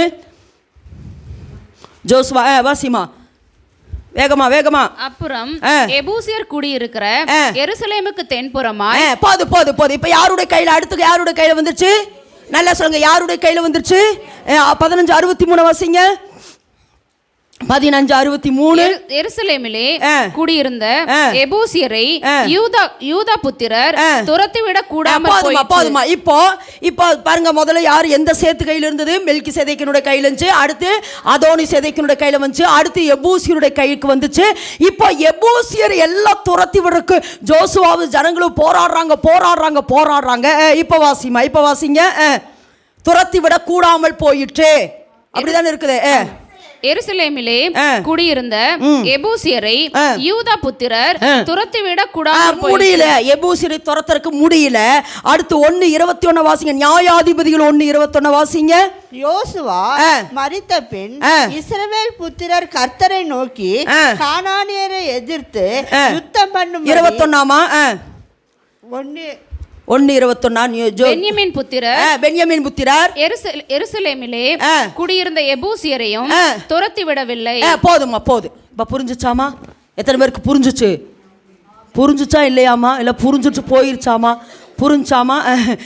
முதல்ல யார் சொல்லுங்க? சேர்த்து மெல்கி செதேக்கு, அடுத்து அதோனி செதேக்கு, அடுத்து எபூசியர் கையிலிருந்துச்சு, அடுத்து யூதர்கள் அவர்களை துரத்து விட முடியல, அடுத்து பென்யமீன் கோத்திரத்தை துரத்து விட முடியல. இப்போ யார் இறங்குறாரு? கதாநாயகன் இறங்குகிறார், தாவீது. யார் இறங்குறா? தாவீது இறங்குகிறாருங்க. வேதத்தில் வாசிங்க. இப்போ இதெல்லாம் நடந்துட்டு இருக்கிற பொழுது இப்போ தாவீது அப்படியே முதல்ல அவங்க வீட்டில் அபிஷேகம் பண்ணப்பட்டாரு. அடுத்து பார்த்தீங்கன்னா 2 கோத்திரத்துக்கு ராஜாவாயிட்டாரு. இப்போ முழு இஸ்ரவேலுக்கு என்ன செஞ்சார்? 10 கோத்திரத்துக்கு ராஜாவாயிட்டாரு. எதுலன்னு சொன்னார்? 2 சாமுவேல் 5ஆம் அதிகாரம் 3வது வேத வசனம். வேகமா வாசிங்க. 2 சாமுவேல் 5:3. இஸ்ரவேலின் மூப்பர் எல்லாரும் எப்ரோனிலே ராஜாவினிடத்தில் வந்தார்கள். தாவீது ராஜா எப்ரோனிலே கர்த்தருக்கு முன்பாக அவர்களோட உடன்படிக்கை பண்ணின பின்பு அவர்கள் தாவீதை இஸ்ரவேலின் மேல் ராஜாவாக அபிஷேகம் பண்ணார். எத்தனாவது வசனம் வாசிச்சிருக்கீங்க? 3. 4 வாசிங்க. தாவீது ராஜாவாகும் போது 30 வயதாயிருந்தார். இப்ப பாருங்க, தாவீது ராஜாவான உடனே, அப்படின்னா ராஜாவானவன சரிங்க எனக்கு ஒரு அரண்மனை கட்டிட்டு வரேன், அல்லது எனக்கு ஒரு தோப்பு என்ன செஞ்சுட்டு வருகிற குளந்தோப்பெல்லாம் வாங்கிட்டு வரேன், எனக்கு ஒரு காரை வாங்கிட்டு வரேன், அப்படியெல்லாம் யோசிக்கலைங்க. தாவீது இந்த 5-3 நாளில் அபிஷேகம் பண்ணப்படுறாரு. 6-7 வாசிங்க. 6-7. தேசத்திலே குடியிருக்கிற, நல்லா விளைக்க வந்த உடனே தாவீது செய்கிற முதல் வேலை வாசிங்க. தேசத்திலே குடியிருக்கிற எபூசியரின் மேல் யுத்தம் பண்ண ராஜாவானவன் மனுஷரோடு கூட எருசலேமுக்கு போனான். எங்க போனாரு? எருசலேமுக்கு. இப்ப சொல்லுங்க, தாவீது தேவனுடைய இருதயத்துக்கு, ஏன்னா அவன் ராஜாவான உடனே வேற எந்த வேலை வேணாலும் செஞ்சுருக்கலாங்க. அவன் வந்த உடனே என் தேவனுடைய பட்டணம் இது, தேவனுடைய ராஜ்யம் இறங்க வேண்டிய பட்டணம் இது, இந்த பட்டணத்துல எபூசியர் எப்படி குடியிருக்கலாம்? உலகத்தில் இருக்கிறவனை காட்டில எனக்குள் இருக்கிற தேவன் பெரியவர். என் பட்டணத்துக்குள்ள உனக்கு என்ன வேலை? என்ன வேலை? இயேசுவின் நாமத்தினாலே. அப்போ அங்க இருக்கிற எல்லாரும் அவனை மனமடிவாக்குறாங்க. அதெல்லாம் முடியாது தாவீதே, அதெல்லாம் உன்னால் முடியாது. எபூசியர் எத்தனையோ பேர் துரத்தி இப்போ நம்மக்கிட்ட சொல்கிறாங்களே, எத்தனையோ பேர் எழும்பி ஊழியம் பண்ணிட்டாங்க, இனி அடுத்து நீங்கள் வேறையாங்கிற மாதிரி எத்தனையோ பேர் எழும்பிட்டாங்க. தாவீதே எபூசியரை துரத்த ஒருவராலும் முடியல, உன்னாலையும் முடியாது என்று சொன்ன பொழுது 6-7 வாசிங்க. 7-8 வேகமா. தேசத்திலே குடியிருக்கிற எபூசியர் மேல் யுத்தம் பண்ண ராஜாவானவன் தன் மனுஷரோடு கூட எருசலேமுக்கு போனான். அவர்கள் இதிலே பிரவேசிக்க தாவீதினால் கூடாது என்று எண்ணி தாவீதை நோக்கி, நீ இதற்குள் பிரவேசிப்பதில்லை, குருடரும் சப்பானிகளும் உன்னை தடுப்பார்கள். அதாவது நீ அவ்வளவு பலகீனமானவன், உன்னை எதிர்க்கிறதுக்கு பெரிய பலசாலியெல்லாம் தேவையில்லை, குருட வந்தாலே நீ உளுந்துருவ. நம்ம இப்படி சரக்குனது சாக்காடுங்கிற மாதிரி. கொஞ்சம் தலைவலி வந்துட்டு ஐயோ மீட்டிங்க்கு வர முடியலிங்க, இல்லைங்க அப்படிங்க இப்படிங்க, அந்த மாதிரி இதெல்லாம் ஒத்து வராது. சொல்லுங்க பக்கத்தில் இருக்கார், இதெல்லாம் ஒத்து வராதுங்க. தாவீது தேவனுடைய இருதயத்துக்கு ஏற்றவன். எல்லாரும் சொல்றாங்க உன்னால முடியாதுப்பா, நெகட்டிவ் கமெண்ட் நிறைய வருது. இல்ல உலகத்தில் இருக்கிறவனை காட்டிலும் எனக்குள் இருக்கிற தேவன் பெரியவர். இந்த சீயோன் தேவனுடையது, இந்த எருசலேம் தேவனுடையது, இந்த இஸ்ரவேல் தேசம் தேவனுடையது. நீ எப்படிப்பா எபூசியனே, உன்னை துரத்துறக்கு எங்களுக்கு யாத்திரையாகமத்திலே அதிகாரம் வந்துருச்சே, 7 ஜாதிகளை துரத்தணும்னு சொல்லி எங்களுக்கு தேவன் எப்பவோ அதிகாரத்தை தந்துட்டாரு, நாங்கள் இன்னும் யூஸ் பண்ணலன்ட்டு தாவீது போறாரு. வாசிங்க அடுத்து. குருடரும் சப்பானிகளும் உன்னை தடுப்பார்கள் என்று சொன்னார்கள். ஆனாலும் தாவீது சீயோன் கோட்டையை பிடித்தான். நல்லா நல்லா நல்லா கரந்தட்டி சீயோன் கோட்டையை பிடித்தான். தாவீது சீயோன் கோட்டையை பிடித்தான். சீயோன் கோட்டையை பிடித்தான். அது தாவீதின் நகரமாயிற்று. ஆமென் என்று நல்ல கரந்தட்டலாமா? சீயோன் கோட்டையை பிடித்தார்.